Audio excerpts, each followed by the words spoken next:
The throne room of the Crimson Palace was silent, and cold the walls were made of black stone, and high windows allowed red light from the setting twin suns to pour like blood from the sky. Torches lined the grand hall, flickering shadows on the stone floor, where one man knelt before a throne of iron and bone. His name was Kale. He wore torn clothes covered in ash and dirt. His hands were bound by chains, and his face was bruised from the beating he had taken earlier. He was a rebel captured alive after leading an uprising in the West where farmers and outcasts rose up against the might of the Empire. On the throne sat Queen Cyrena, ruler of the dominion of Ash, flame-born daughter of the sky. Her long dark gown shimmered with golden threads. Her boots were made of dragonhide and enchanted with sigils of dominance. Her eyes gleamed with cruel delight as she stared at the man kneeling before her. She stood, and her voice rang out like thunder across the hall.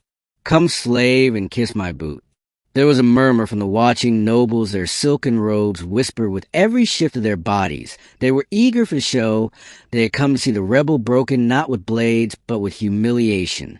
Kale lifted his head slowly. His eyes were defiant.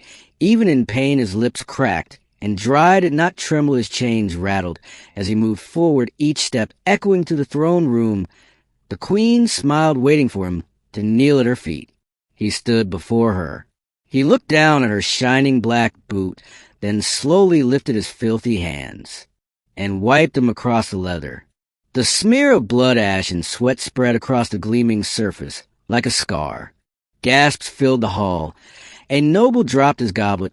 A knight reached for his blade. Kale looked into the queen's eyes and spoke with a voice firm and steady. "I will die before I bow to tyranny." Queen Cyrena did not move at first. Her eyes narrowed, her lips tightened, and she laughed not softly, but loudly. Her voice shook the air like a storm. "You dare stain the boot of your sovereign." Kale said nothing. He stood tall and proud as guards rushed forward ready to cut him down. But the queen raised one hand, and the guards froze. "No," she said, "not yet."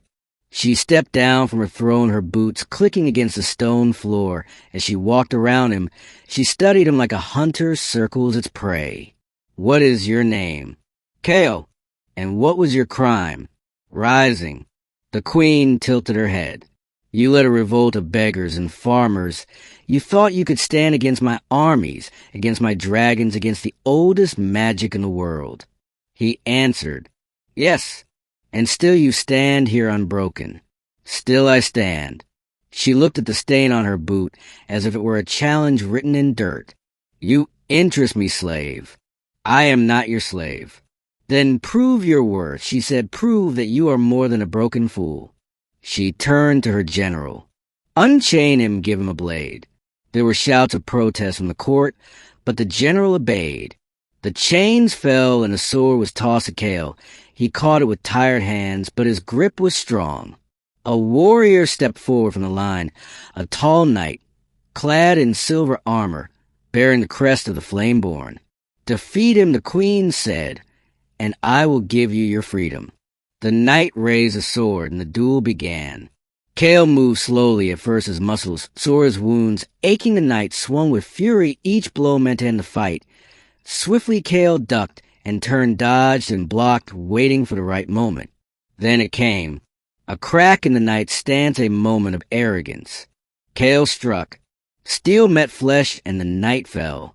Silence returned to the throne room. The queen stared at Kale, her smile gone, her face unreadable. "You are not what I expected," she said. "I am not what you want me to be." She walked him again and looked at the sword in his hand. "You could strike me down now." "I could, but you will not." "No." "Why?" "Because killing you would not free my people." There was another silence, one deeper than the first. The queen stepped back and raised her arms. "Let it be known," she said, "that the slave who refused to kneel has earned his life. Let it be known that the man who wiped his hands on my boot shall walk free."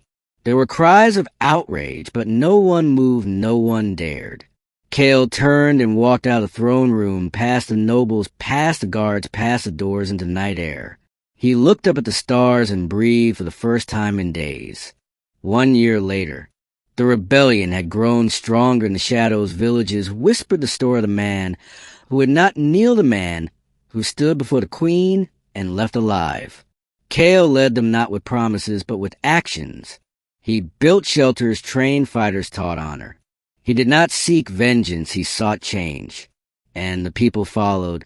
Meanwhile, in the Crimson Palace, Queen Cyrena sat on her throne, her boots polish her court quiet.